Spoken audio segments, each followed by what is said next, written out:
So hi guys, welcome back again to my channel.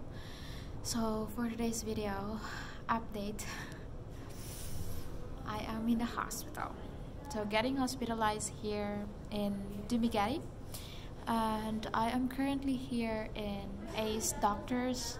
The reason why I'm here in the hospital right now is because I cut my two fingers. These two, I can't even, but that two, I cut it, but on just on the left side. And I am going to have my operation tomorrow, which surgery, and well, my cut is very deep, and you can actually see the bones in my two fingers, and it's to a point where local anesthesia cannot cover the whole area, so they decided to just do a general anesthesia, and that requires sedation, and as well as me being sleep the whole operation, which I like as well, because then I wouldn't feel dizziness. And also earlier, first I went to rural health center in Valencia, but the girl who was handling me, she was shaking, she was shivering as well when she saw my cuts. So, and she said, oh, we don't do sewing here in the health center, instead you have to go to the hospital. So I almost collapsed in the health center.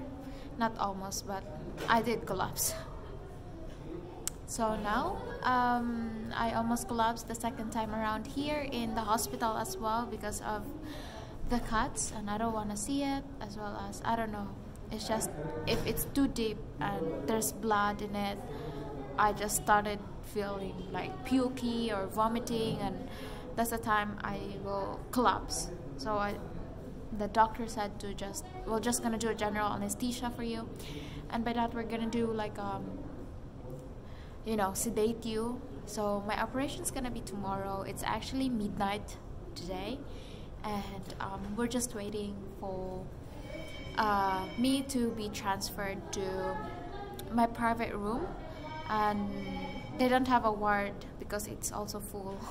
So I actually have to get a private room for a night.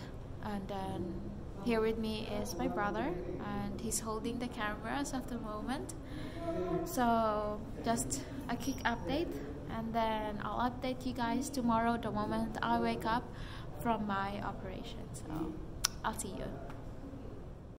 So that is me after my operation, and I haven't really updated or made a video the moment I woke up because I was just too tired and groggy at the same time. So hi guys, welcome back again. So I just got home from the hospital an hour ago, I would say, and the process of discharging a person from the hospital was kind of I would say stressing, because you have to go here, you have to go there, you have to go in one place. It's all over the place actually. And right now I am feeling I don't know, I'm in pain. My hands, they're in pain right now. The pain is radiating in different fingers, and it's actually affecting my hand, and I'm trying to put it down, but I can't, because I don't know why. It's my reflexes to just hold my hand like that, and hoping that it will help with the pain. But I actually have some medicines to take, and I put a lot of alarm clocks on my phone, so I would Judy stop chewing. So I would remember to take them, because in 2 weeks after taking the medicines and after being done with it, I'll have to go back to the doctor to take these stitches out, and also this one, because it's actually feeling my arm or hand hand kind of heavy, and it's kind of pressing into the fingers, and it's making it even more painful. So I didn't tell you guys everything, the whole story. Actually, it was crazy because I was alone in the house. My sister and brother wasn't here because they were enrolling Judy to go to school. And so crazy me, I was too thirsty and I want to drink some water, but they hadn't put the gallon, 1 gallon of water into this water thing where you just have to push. I don't know the name, but yeah. And then I tried to do it myself because I did that several times before, and I mean I can do it. But the thing is, the other stuff, it keeps on moving, so I can't really put the gallon into that thing. So what I did, my arms get so tired, so what I did is I dropped the gallon into the sink, but I forgot that there's a pitcher, a thick glass pitcher on my left side, the sink, and I forgot about that. And before I knew it, it went right into the sink, and I didn't know that it was broken because it's thick. I thought it will not break, you know what I mean? So silly me, I grabbed the pitcher, specifically the one with the broken glass in it. I hold into it tightly so it wouldn't fall to the ground, and I was like, oh shit, like why is my hand so feel so stingy? Like I dropped the pitcher out, and I was looking into my fingers and I started panicking. So I dropped the gallon into the sink, not minding about it, because I also broke the pitcher into the floor, and I just started crying because lots of blood came out spurring into the floor. And Freya was also scared. She just ran outside and never came back. And I was actually like panicking. I really don't know what to do. I mean, I'm a nurse, but I should know that the first thing to do is put it under the water, so you know the infection or whatever glass is left in there will be washed out or something like that. Then cover it with the cloth or any. And silly me, I was crying. I really didn't know what to do. I get so scared, so I called somebody and I said, hey, I don't know what to do, this and that. And then so they said like, why don't you just put it under water? So that's what I did. I put it under water, I put a cloth over it, and I went to ask my brother. That's the time that my brother and sister came home, and they were too late because the blood was all over the place already. So they had to clean that one out actually, and it looks scary.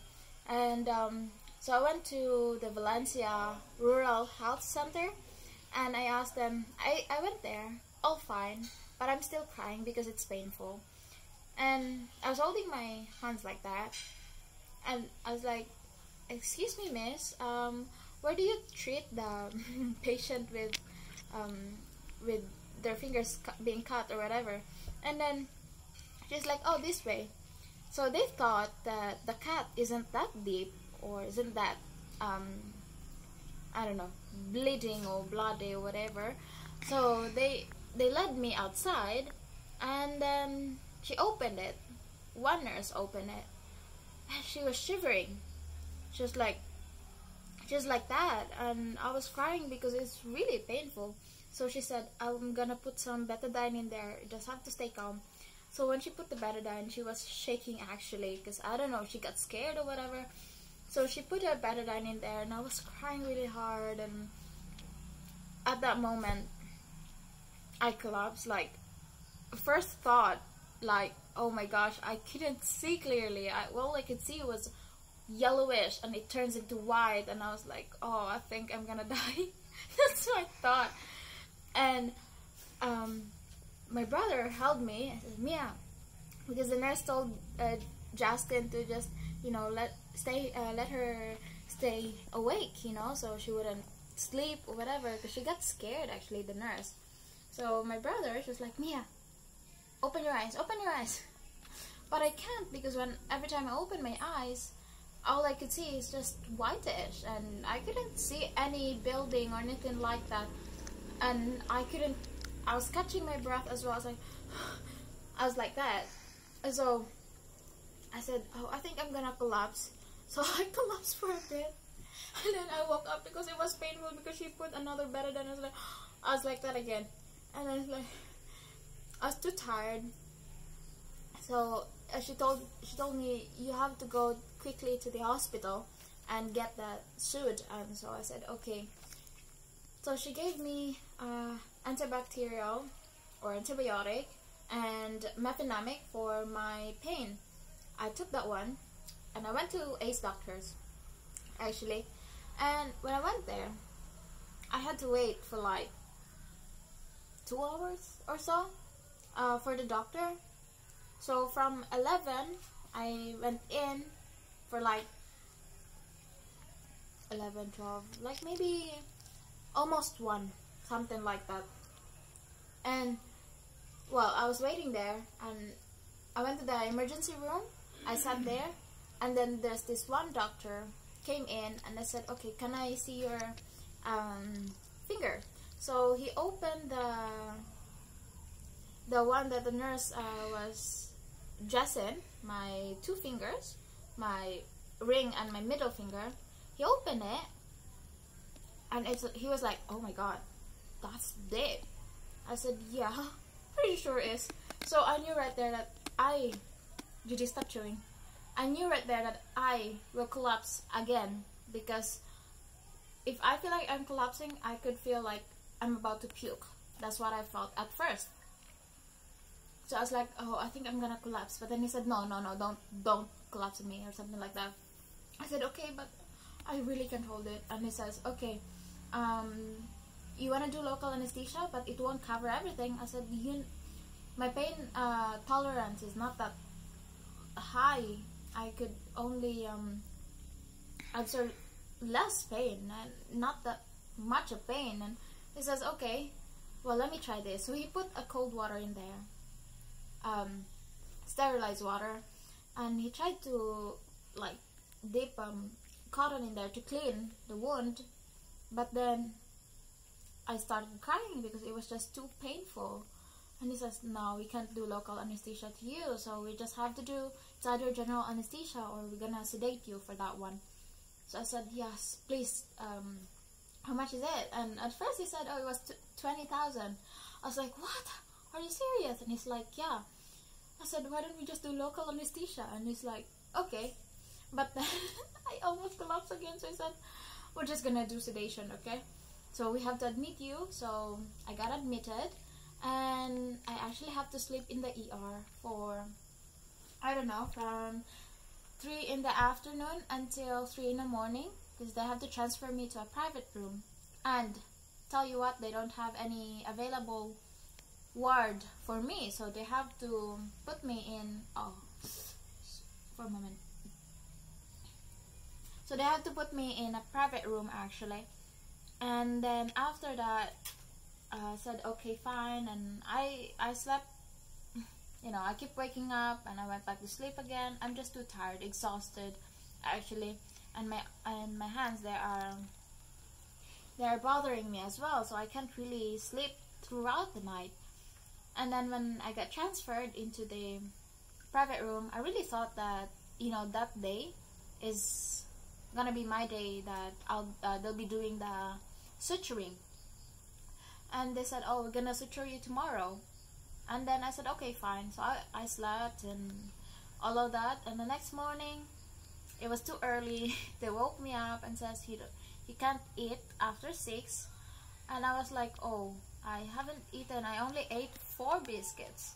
And he says, oh, but it's almost 7. I said, okay, fine, I won't eat then. And she said, no drinks as well, no water, no coffee, whatever. I said, are you gonna punish me? She just laughed and said, that's the protocol, Mom, I'm sorry. I said, okay, fine. So my operation starts at 11 in the morning. And well, I went to the I went to the OR, and when I went inside the OR, of course, they were looking at my body, and then this part right here where the IV is, they were saying they should transfer it here.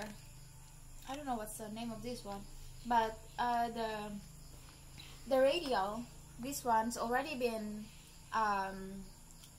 they already put a needle in here, so you can see a mark in here, and then here as well you can see a mark. But my veins is just, they said it's too thin, and it always bumps or something like that. So all they have to do is just let the IV stays here, because the dripping of that IV is, even though it's fast, it's not really that fast. So they're trying to make sure that the antibiotics is finished before my suturing. So after that, I stayed in the OR for like 1 hour and a half, and then after 1 hour and a half, I went directly to another room. It's also part of the OR, the operating room, and I was actually joking before I went to sleep. I was actually joking one of the doctor. I said, okay, I bet you this and that I won't pee because they said, oh, you have to wear this, because then all the operations here you might pee, or this and that. I said, oh, I bet you I won't pee, because I haven't drink anything, no water, no coffee. She's like, okay, I bet you this as well. So we're kind of betting, and then the one doctor asked me, so what did the other doctor told you about the operation? I said, we're talking about general anesthesia, right? And he's like, yeah, when you go to sleep, we're gonna put a tube into your nasopharyngeal, and then that's the time we're gonna sedate you. First up. And then I said, are you kidding me? I asked the doctor that. I'm pretty sure they're not kidding. And then they were laughing. They're like, you really thought I were kidding? I said, well, you're gonna put a tube in my nose, right? And they're like, yeah.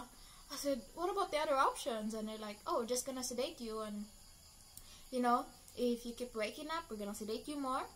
I said, okay, I think that's a better choice. So I chose that one. So I don't know when's the time that they put it, but I just knew that I was like, oh, I'm too sleepy. And then one doctor said, just go to sleep. So I sleep, and then when the operation's done, I woke up like 6, near 7, and Justin actually told me that I look like I'm drunk. And then I was also talking to him. I said, oh, you're like drunk when you were talking to me. Oh, wait, it's actually painful right now. Oh, Freya, stop. And then after that, yeah, I was in pain this whole time, and I told the doctor, Freya, stop. I told the doctor that I want to go home, because the longer I stayed here, the more expensive it is. Because the room itself is 3,000 a night. It's like a hotel though, but it's nice for that room. Now you have your own CR and all of that. And then yeah, so that's it. And I think I told you everything already. But before I forgot, I also forgot to mention you. The doctor actually came into the my room to give me things that I need to do with my fingers. So I have to do this exercise, so it won't curl up like that. And he actually told me that I cut my tendons. The tendons on my ring side and my middle finger, I cut it. So they actually had to fix it. That's why he said that the reason I can't do local anesthesia is because my tendons are cut. So yeah, so there you go, guys. That's what happened with my 2 fingers. And that's because of how silly I am and how crazy I am. So Judy, stop laughing. So anyways, thank you all for staying, and thank you all for the support, and I will see you all in the next one. Bye for now.